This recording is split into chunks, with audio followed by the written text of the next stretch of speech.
Hello students, welcome to class. Last class में हमने discuss किया था IBPS PO के एग्ज़ाम पैटर्न के बारे में। आज हम डिस्कस करेंगे एग्ज़ाम में जो पार्टिसिपेटिंग बैंक्स हैं और जो स्टूडेंट्स के जो एज क्राइटेरिया है, relaxation and educational qualification and fees, right. So जो आप IBPS PO में एंड IBPS क्लर्क में जो एग्ज़ाम आप लोग इस बार अटैम्प्ट करोगे, जो पार्टिसिपेटिंग ऑर्गेनाइजेशंस है उसमें पहला बैंक जो है वो है Allahabad Bank, Andhra, Bank of Baroda, Canara Bank, Indian Overseas Bank, UCO Bank, Bank of India, Central Bank of India, Punjab National Bank, Union Bank of India, Bank of Maharashtra, Indian Bank, Punjab and Sind Bank, United Bank of India, Syndicate Bank, Oriental Bank of Commerce and Corporation Bank, right. तो ये सारे ये सारे banks जो है वो combinedly IBPS, आप जो PO या क्लर्क एग्ज़ाम या RRB के एग्ज़ाम में बैठोगे, ये सारे बैंक जो है वो IBPS ही कंडक्ट करते हैं इनके एग्ज़ाम्स, राइट। ओके, जो एज क्राइटेरिया रहता है IBPS PO के लिए for 2020, minimum 20 years and maximum 30 years. So above 20 years से लेके बिलो 30 ईयर्स, मैक्सिमम 30 ईयर्स तक आप इसको अटैम्प्ट कर सकते हो। एज रिलैक्सेशन में जो schedule caste and schedule tribe है उनके लिए 5 ईयर्स तक रिलैक्सेशन दिया गया है, OBC के लिए 3 years, person with benchmark disabilities के लिए 10 ईयर्स, एक्स सर्विसमैन के लिए 5 साल और 1984 राइट्स के लिए जो है वो उनके लिए 5 साल का रिलैक्सेशन है, राइट। सो ये रहा हमारा एज क्राइटेरिया। अब द मोस्ट इम्पॉर्टेंट कि एजुकेशनल क्वालिफिकेशन क्या होना चाहिए, स्टूडेंट का क्वालिफिकेशन क्या होना चाहिए जो एग्ज़ाम में इस बार कम्पीट करने बैठेंगे। So a degree in any discipline from a university recognized by the government of India और any equivalent qualification by the central government of India, right. So कोई भी degree, that means graduation degree आपके पास होना चाहिए government of India recognized university से। अच्छा, सो बहुत बच्चों का क्वेश्चन ये रहता है कि हम अब फाइनल सेमेस्टर में हैं तो वहाँ पे इस कंडीशन में हम ये फॉर्म फिल कर सकते हैं कि नहीं। सो मैं आपको बता दूँ, आपके लिए सबसे इम्पॉर्टेंट डेट है इस बार 26/8/2020, 26/8/2020। अगर इस डेट तक आपका फॉर्म फिल करने तक, आप जब फॉर्म फिल कर रहे हो, आपका 26/8/2020 तक अगर आपका रिज़ल्ट आ जाता है तो आप इस एग्ज़ाम में बैठ सकते हो। सो जो फाइनल सेमेस्टर के बच्चे हो, आप लोग के लिए बहुत इंपॉर्टेंट डेट है 26/8/2020। इस डेट के पहले अगर रिज़ल्ट आ जाता है तो आप ये फॉर्म फिल कर सकते हो, राइट। ओके, नेक्स्ट फीस का criteria, schedule caste, schedule tribe और PWBD के लिए 175 रुपीज़ है, जैसे कि RRB के लिए भी सेम है, PO के लिए भी सेम ही है, 175 rupees for SC ST PWBD और 850 rupees for all other students, right. So आपका फीस भी आपको पता चल गया। अब नेक्स्ट हम डिस्कस करने वाले हैं जो IBPS का एग्ज़ाम पैटर्न ऑलरेडी हम देख चुके हैं कि रीजनिंग, न्यूमेरिकल एबिलिटी और इंग्लिश सेक्शन रहता है प्रीलिम्स में। सो उसके जो सिलेबस होगा उसके बारे में हम डिस्कस करेंगे और IBPS PO के लास्ट ईयर का कट ऑफ एंड जो एक्सपेक्टेड कट ऑफ इस बार के लिए है उसके बारे में हम लोग डिस्कस करें। सो स्टूडेंट्स, अभी हम देखेंगे प्रीवियस ईयर का cut off for IBPS PO। 2019 में IBPS PO में जनरल का प्रिलिमिनरी टेस्ट का कट ऑफ था 59.75, OBC का था 59.75, सेम वन। SC और ST का ऑन एवरेज 50 हम मांग सकते हैं, राइट। इकोनॉमिक वीकर सेक्शन के लिए था 59.75 which is similar to general, OBC and same, right.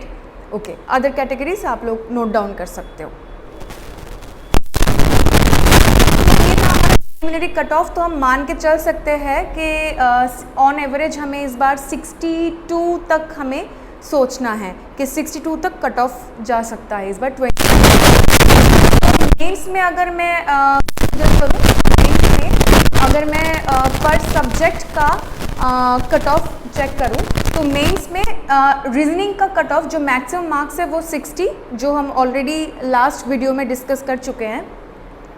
So reasoning में 60 मार्क्स में SC ST OBC और PWBD का 5.5 कट ऑफ गया है, which is very low, and for general and EWS 7.75, जो आप इजीली अचीव कर सकते हो। जैसे हम नेक्स्ट वीडियो में अपनी रीजनिंग का क्लासेस शुरू करेंगे, तो वहाँ से आप अगर प्रॉपरली फॉलो करते हो तो आप इजीली ये नंबर जो है that is very low actually, 5.5 for reasoning is very low.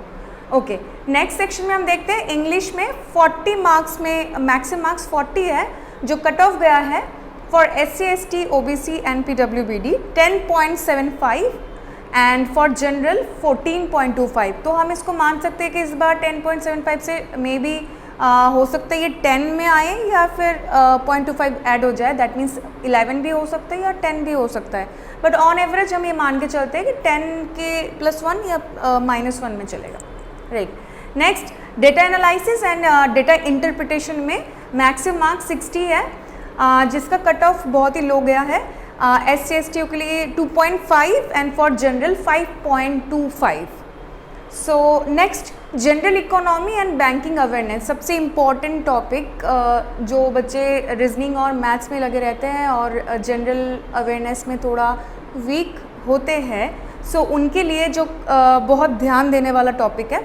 General economy and banking awareness में 40 मैक्सिमम मार्क्स रहता है, कट ऑफ जो है SC ST के लिए 5 और जनरल के लिए 8 रहता है। नेक्स्ट, जो इस बार हमने ऑलरेडी लास्ट वीडियो में डिस्कस हमने किया हुआ है कि इस बार IBPS PO में SBI की तरह इंग्लिश डिस्क्रिप्टिव लैंग्वेज शुरू हुआ है। सो उसमें 2 क्वेश्चन रहता है, जो मैंने ऑलरेडी हम लास्ट वीडियो में हमने शो किया था। सो 2 क्वेश्चन के लिए आपका मैक्सिमम मार्क्स रहेगा 25 और जिसका cut off 8.75 for SC ST OBC and for general it's 10। सो ये एक्चुअली मेंस का आपका लास्ट ईयर का कट ऑफ है। हम अगर 2020 के बारे में बात करें तो एक्सपेक्टेड है कि इससे +1 या तो -1 होता है, इससे ज़्यादा मेजर डिफरेंस कुछ नहीं होता, राइट। सो अगर मैं ये प्रीलिम्स का आप क्लियर करते हो, आफ्टर दैट अगर मेंस का क्लियर करते हो, सो उसके बाद आता है फाइनल इंटरव्यू, और फाइनल इंटरव्यू में 80:20 इस रेशियो में जो फाइनल रिजल्ट आपका आता है। 80:20 का मतलब है 80:20 में आपका मेंस में आएगा 80% और इंटरव्यू से लिया जाएगा 20%। सो ये मेंस प्लस इंटरव्यू ये आपका फाइनल बनेगा, राइट। अच्छा, तो लास्ट ईयर का तो जनरल का गया है फॉर मेंस और इंटरव्यू मिलके वो गया है on average 60.6, right. General OBC and economic weaker section इनका गया है 60.6 लास्ट ईयर का, और SC ST एंड PWBD आप लोगों का गया है 50.2, SC ST का 50.2 एंड जनरल का है 60.6। सो ये फाइनल का कट ऑफ था IBPS PO का, राइट। सो आज का क्लास यही तक हम रखते हैं। यहाँ पे हमने IBPS PO के हमने exam pattern, expected dates, cutoffs, ये सारा हमने डिस्कस किया। नेक्स्ट क्लास में हम डिस्कस करेंगे कि रीजनिंग सिलेबस से कहाँ से कैसे हम शुरू करेंगे, कौन से इजी टॉपिक से हमने पहला क्लास जो हम शुरू करेंगे वो बहुत ही इजी टॉपिक से शुरू करेंगे। आफ्टर दैट क्वांट्स होगा, बैंकिंग अवेयरनेस होगा। सो नेक्स्ट क्लास पे आप ज़रूर हमारे साथ रहेंगे। Thank you.